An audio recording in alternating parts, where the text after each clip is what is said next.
let's talk about the realities of what, and this is saying, I've been reading a lot of this lately. Going back in 1992, I voted for Ross Perot.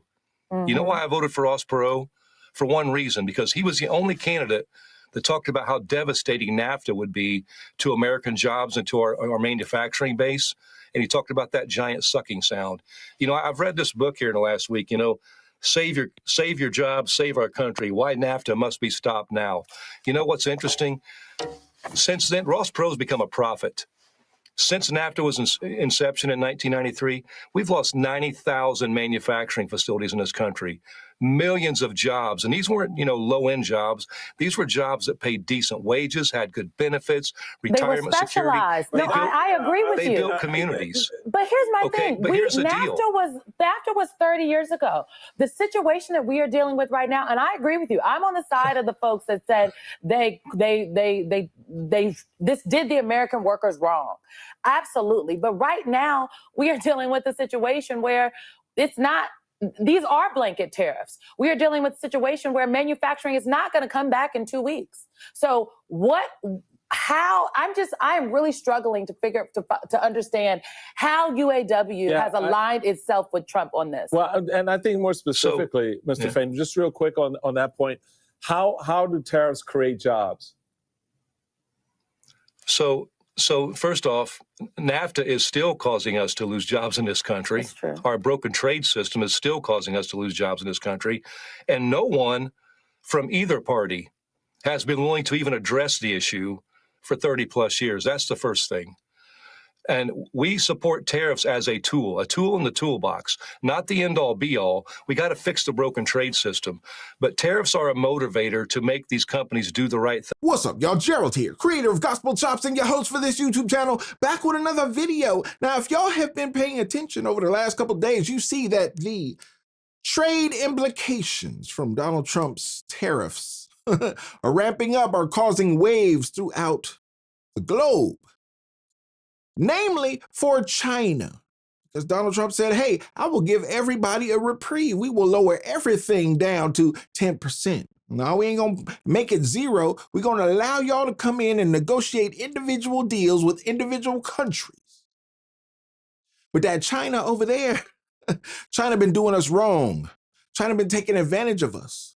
And here's the thing that Donald Trump understands, and you have to understand it in his position, having access to all the information, that we have sent representatives to Congress. We have sent representatives to the Senate. And China has understood all along for a length of time that one thing that is inherent, one thing that is innate in elected politicians in America, they're greedy.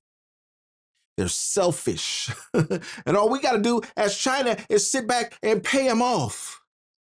All of these politicians can be bought.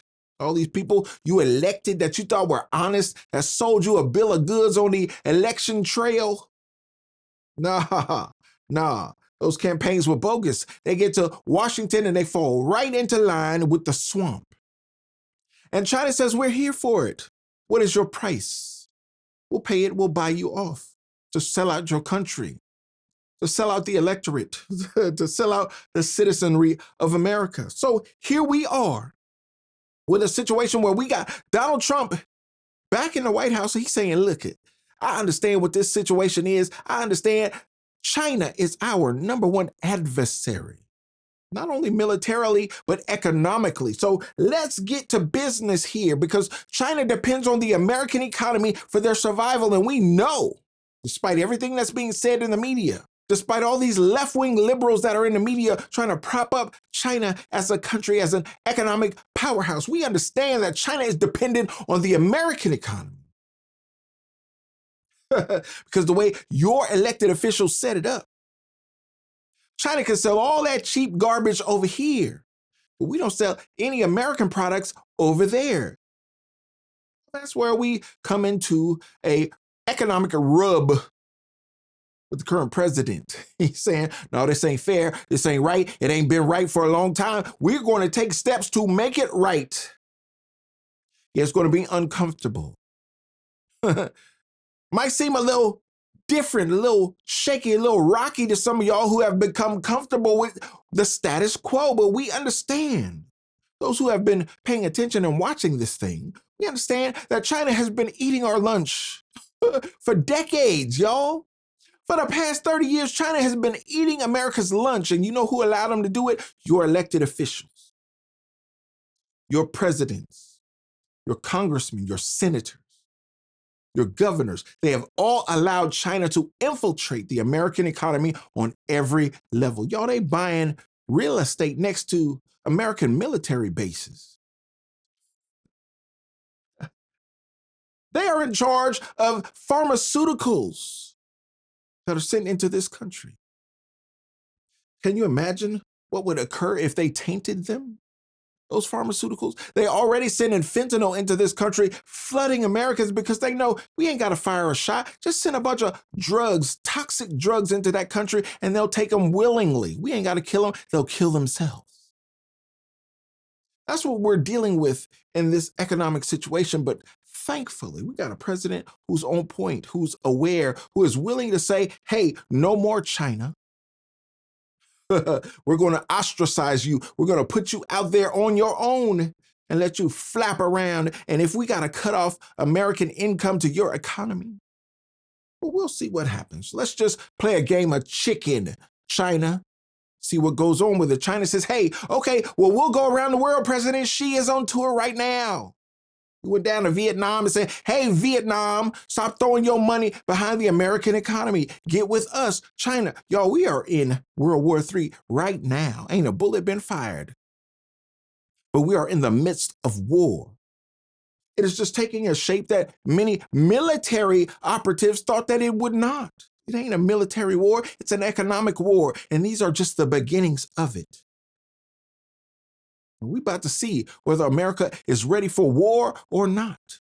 We're really out of time, but a very quick question. How concerned are you about what's happening to the U.S. dollar? We have seen the dollar at having its worst week in 3 years. There are concerns about a weakening dollar because of all this uncertainty. How concerned are you about that? I am not concerned about it. We are focused on our tariff policy. We are focused. We have so many countries coming in to negotiate with us. The president has given us the ability, let's go get these great deals done. And we're on it, and the president's on it. And we're really, really focused on delivering the best thing for the American people. That the United States will dip into a recession because of President Trump's tariffs? I think that right now we are at a decision-making point and very close to a recession. And I'm worried about something worse than a recession if this isn't handled well. A recession is 2 negative quarters of GDP, and whether it goes slightly there, we always have those things. We have something that's much more profound. We have a breaking down of the monetary order. We are going to change the monetary order because we cannot spend the amounts of money, so we have that problem. And when we talk about the dollar and we talk about tariffs, we have that. We are having profound changes in our domestic order, how ruling is existing, and we're having profound changes in the world order. Such times are very much like the 1930s. I've studied history, and this repeats over and over again. So if you take tariffs, if you take debt, if you take the rising power challenging the existing power, if you take those factors and look at the factors, those changes in the orders, the systems, are very, very disruptive. How that's handled could produce something that is much worse than a recession, or it could be handled well. What's very different here is normally when stocks go down as much as they have, there's a flight to quality, and quality becomes defined as U.S. Treasuries and the U.S. dollar. In this particular downdraft in the market, we're seeing Treasury yields go up and the dollar weaken. That's kind of an alarming trend. To me, that's flashing yellow that something is going on here more than just deleveraging. So the blowback of the economic war is that China says, hey, we'll sell your bonds. We'll sell your American securities. We'll dump all of those bonds that were holding up your economy because you put your trust in us over all these years. And we said, hey, we'll buy your debt. Yeah, we'll hold your debt. We will secure your economic situation. And these stupid, Donald, you've heard Donald Trump talk about foolish politicians. People that we put in charge of American policy over the last few decades that have sold America out. Donald Trump calls them stupid because they've made stupid decisions. They've enacted stupid policies. Well, he's saying, yo, this is my last run. It's my last stand. And I don't want to just be a great president. I want to be the greatest American president. And he's saying, I'm going to reset this global economic situation. And the fact that we have become beholden to China, it don't matter whether they are our number one suppliers for real earth minerals, whether they are our number one supplier for medical supplies in this country, whether they are the number one holder of American bonds and American debt. No, we're going to fix this. We are going to right the ship of America. And if that be my legacy, then that be my legacy. What has been allowed to occur in this global economy has been the selling out of America, the selling out of American citizens, the selling out of the American people. They've wiped out the middle class. In America, you either rich or you poor. The middle class is almost non-existent in this country. Donald Trump is saying, I can bring it back. I can bring these manufacturing jobs back. I can take us back to the days of old where the average American could start a family, have a couple decent jobs, and own a home, could get by.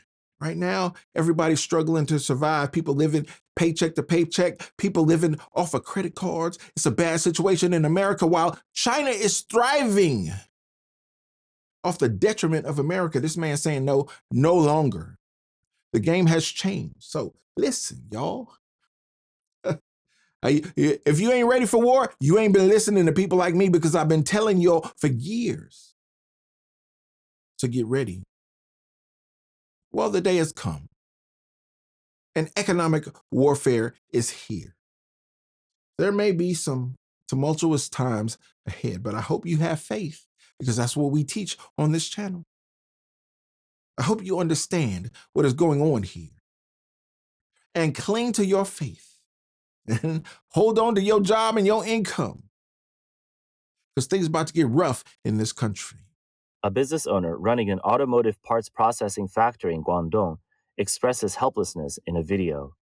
这关税一涨，厂子直接变羊了。 Once the tariffs went up, the factory turned into a retirement home. This time last year, the machines were deafening. Now, not even rats come around. 2 million yuan worth of goods are stacked up like mountains, and no one wants them, not even for free. The workers sit outside in the sun all day, and I'm paying their basic wages out of my own pocket. The bank is hounding me every day over the loan. If this keeps up for another 3 months, these machines will be worth nothing but scrap. The Americans raised tariffs without a second thought, but it's killing those of us in real industry. Does anyone have a way to clear out this inventory? I'll take scrap prices if I have to. A clothing factory owner is clearing out inventory due to excess stock. Does anyone want these white pants? If you don't mind, you can just take them. It's such a shame to throw away tens of thousands of them. The US is hitting us with heavy tariffs, and these goods are affected. Physical stores are closing down. All the big brands are shipping their genuine products with labels. There's only 3 days left, so I'm clearing everything out at a discount. If you've never bought before, now's the time to try a few. The US-China trade war has dealt a devastating blow to industries that depend on exports to the United States, especially in sectors such as textiles, apparel, electronics, and automotive products. Factories that previously manufactured goods for American brands have been hit hardest, with widespread order cancellations and even finished products left without buyers. Many factories have been forced to halt production or attempt to reduce inventory through domestic sales, but weak consumer demand at home has limited the impact, resulting in heavy losses. Today is April 10th. U.S. tariffs have surged to a staggering 145%. Many friends running OEM factories for American brands told me all their U.S. orders were canceled. Even completed goods are being rejected, and shipments that already reached the port are being pulled back. Some shameless clients are even demanding their deposits back. When disaster hits, it's always the factories left holding the bag. What people need to understand is that China's economy is holding on by a thread, and that's why Donald Trump is emboldened and encouraged to take the steps that he's taking. He's saying, yo, we're not in a shooting war, but let's engage in an economic war. Let's play big bank, take little bank. Because I understand the position that America is in, and I understand the position that China is in. Without America, China collapses almost immediately. So what is happening? Well, if you study Asian culture, you understand how shame is interpreted in Asian culture. And Donald Trump, by getting out here and putting it out on Front Street and saying, look, I'm going to shame you, I'm going to clown you, I'm going to embarrass you. Well, China is saying, look, bro, I can't have that. President Winnie the Pooh, Xi Jinping is saying, look, bro, this is not the way. I am not going to commit seppuku in front of my people. I need you to back up. I need you to recoil just a little bit. Give me an off-ramp where I can maintain my pride, maintain my dignity, and still recoil, because I understand that the Chinese economy is dependent on the American economy. If you cut us off, bruh, I understand that you'll put all of your real earth minerals in our hands. I understand that you'll put your antibiotics in our hands. I understand that your medical supplies are in our hands, such that when we unleashed COVID, y'all couldn't even create masks in America. Y'all had to depend on us. We understand what it is. But even in all of that, if you pulled back the hand of the American economy from China, it would collapse almost immediately. So what is China doing? China is front. What is Donald Trump doing? He's calling their bluff. Yeah, that's what happened when you put a Yankee in the White House. But we ain't out to clear, because China has infiltrated the American economy on every level. Not only the economy, but American social life. They're in your colleges. They're in your corporations. They're in your local governments. They're everywhere in the American society. These people who are spies for China, they are in your military. Shout out to Pete Hegseth, who's going to get in there and say he's going to change some things. Well, you're going to have to weed out those spies that have enlisted in your military, sir. Not only those, but the ones who ran across your border. Those military-aged men without women and children. You're going to have to find them. You're going to have to weed them out before they strike this country. That's what we're dealing with, y'all. But I think the Trump administration is prepared to handle what is in front of them. I think they are informed and aware. And we're going to trust in this administration just a little bit. Our trust is in God. But we're going to depend on the president to figure this thing out and protect us from enemies, both foreign and domestic. States Trade Representative Ambassador Jameson Greer. Good morning to you, Mr. Ambassador. Good morning, Margaret. How are you? I'm well. I'm hoping you can give us some news of movement on this clash. Is the Trump administration opening any kind of channel to Beijing right now? Are there any plans for Presidents Trump and Xi to speak? Right now, we don't have any plans on that. This issue is truly at the leaders level. Before April 2nd, I had a conversation with my counterpart, and others did. Since April 2nd, we have this at the leaders level, and at some point, as President Trump has pointed out, we expect that we'll be able to have a conversation with them. Well, China holds about $1.5 trillion in assets in this country. About half of them are U.S. treasuries. In the past, you've spoken about strategic decoupling from China and acknowledged it would cause some short-term pain. Are you trying to get China to sell some of those assets? Is that part of your goal as well? That's not part of this plan. President Trump has a global program to try to reshore American manufacturing and address the trade deficit. It's a global issue. The only reason we're really in this position right now is because China chose to retaliate. So many other countries affirmatively said they did not want to retaliate. We want to negotiate with the Americans, and the Chinese made a different decision. So it's not a plan to do that. It was a Chinese decision. They have agency here. But are you prepared for China to consider selling assets it holds in the United States? And do you want that to happen? Well, remember, China's been selling off treasuries for some time. It's not a brand new development. The treasuries market will fluctuate. I'm not the Treasury Secretary, so I'm not the best poised to talk about that. But I think the issue is we've become so dependent on China, and for so many decades we haven't had fair market access. So again, we see China taking action, implementing their policy to try to be less tied up with us as well. So it's not surprising to see them making these kinds of moves. We obviously have to be prepared on our part to have a resilient economy.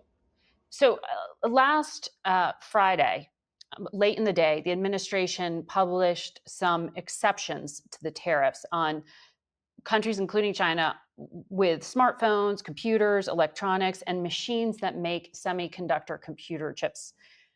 Last Sunday on this program, the Commerce Secretary told us the tariffs are part of a strategy to bring high-tech factories to the U.S. Take a listen.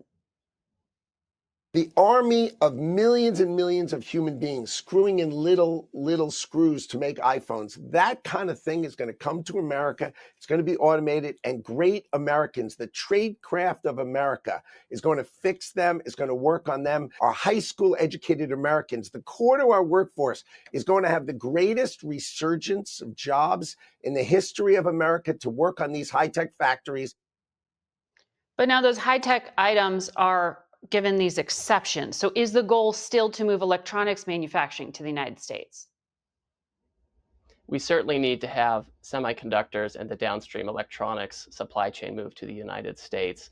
What happened is, it's not really an exception, that's not even the right word for it. What happened is this type of supply chain moved from the tariff regime for the global tariff, the reciprocal tariff, and it moved to the national security tariff regime, where we have studies ongoing for pharmaceuticals, for semiconductors, metals, et cetera. So it's not that they won't be subject to tariffs geared at reshoring, they'll just be under a different regime. It's shifting from one bucket of tariffs to a different bucket of potential tariffs. But those tariffs aren't in place. That's right. So that is subject to study by the Commerce Department. For now, they're subject to a 20% tariff. They're subject to a 20% tariff that's on China. The Commerce Secretary was on another network this morning, and he said semiconductors are, quote, exempt from reciprocal tariffs, but that won't be a permanent sort of exemption. Here's what you told my colleague, Nicole Killian, April 8th. Why aren't there any exemptions with some of these tariffs, sir? The president decided that we're not going to have exemptions. We can't have a Swiss cheese solution to this universal problem that we're facing. So I hear you saying the carve-outs are temporary, but isn't that still the Swiss cheese situation you said you were trying to avoid? I would just disagree with that, Margaret. We have two different tariff programs. You have the global reciprocal tariff getting at the trade deficit, and you have critical sector national security tariffs, where we have tariffs in place on autos, steel, and aluminum, and we have them coming on semiconductors in the supply chain, pharmaceuticals, lumber, copper, et cetera. They're just different approaches to do it. We have to be much more deliberate about the semiconductor supply chain, because we don't even import semiconductors as such that much, right? They go into downstream products. So we have to be very careful. And we want the whole supply chain here, not just one product. So the president said on Monday he'd be much more specific. Will we see those sectoral tariffs announced? I mean, he's saying he's already putting big tariffs on pharma. You're telling me that there's going to be an investigation into it. That's something that sounds like it's far in the future. What time frame are we talking about? Well, for the national security tariffs, you have to do an investigation in order to impose the tariffs. That's just legal process. That's how we do it. That's how it was done for steel and aluminum, autos, et cetera. Right, but you've decided the outcome. Investigations for those. No, we have not. We have not. That's why they're exempt. That's why they're, they don't have a tariff covered right now, because you have to go through the investigation to determine the outcome. Okay. We expect there will have to be some kind of tariff on that, but we have to go through the investigation, figure out what's appropriate, and that's a Commerce Department function to do that. And there you have it, y'all. I know many of y'all didn't think World War III would look like this, but it seems like that's what we are heading to if we are not already knee-deep in it. We trust that those that we have elected to make America great again will know how to navigate these uncharted waters as we delve off into this economic war between two of the biggest and most feared countries in the world. Yeah, we're not talking about military might. We're talking about economic might. And in that sense, America will trounce China. But if they're not careful, they can be outsmarted. They can be outwitted. They can be outmaneuvered by a China who has studied America for decades. Hopefully, Trump has studied China for decades. Hopefully, his administration has studied China for decades. Hopefully, they are aware and equipped and educated enough to handle this circumstance and make America great again. Because if they don't, if there's a misstep, understand Thucydides' trap is in play here. Look it up.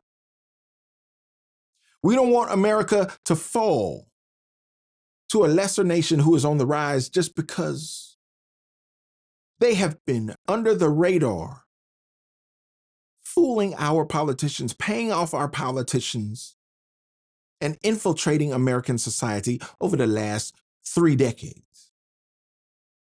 It is a trying time, and we put our trust in God, as I've said before.